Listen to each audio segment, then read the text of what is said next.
take a holiday where you did your own self-drive and you tackled the challenge of driving on the left side of the road. Ireland is a really, really good place to do this. It's actually one of the places I learned, because really the only way you learn is by jumping into it. But Ireland is a relatively small island, and the only real big city is Dublin, where you have like multiple lanes of traffic and so on. But the rest of Ireland is pretty small. There's not a lot of people necessarily, and the roads, at least when I've been here in the fall, are pretty quiet. That's one of the things I love about the Wild Atlantic Way is it's these really tiny little farm roads that are not traveled very much. So it's a great place to kind of learn to do your own self-drive on the left side.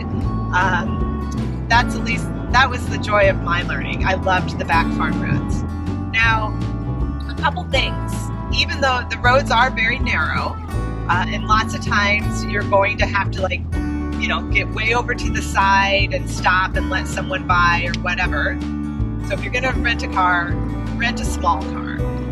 It will make your life so much easier on these narrow roads. However, if you're also going to do that, then also know that small cars are really, really small in Europe, and you're going to want to pack with that in mind. So no huge suitcases. In fact, I always say kind of soft-sided suitcases, especially if you've got multiple people in a small car. So just keep those things in mind.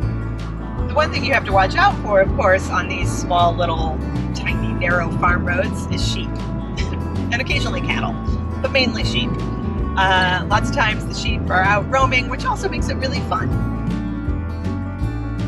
But you'll mainly meet sheep and tractors and maybe a couple other cars on these small roads. So once again, great place to learn. Also on the larger roads, they're marked really well. The actual road surfaces are really good.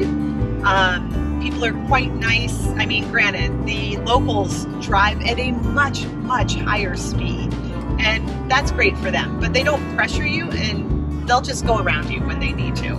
I think they are used to the fact that they get a lot of visitors here in Ireland and are fairly patient with them. So also it's one of the reasons why it's nice to learn how to drive on the left here. The one thing I would say about learning to drive on the left is have a good navigator. I actually did this the first time solo, and it was challenging. But if you have a good navigator that can remind you like where you need to be, that's really helpful. It's a team effort the first day or two, I would say, of just making sure that you're in the right place, etc. Kind of another set of eyes, that always helps.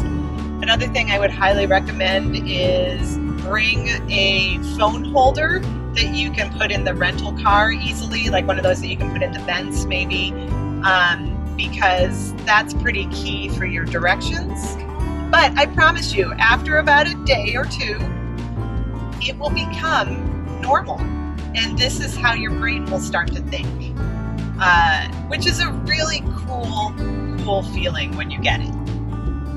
And I can guarantee you, when you do it and you finish your vacation, it will be one of the best vacations you ever had, because you overcame this huge kind of fun challenge, and you will no longer ever be hindered about renting a car in another country where they drive on the other side.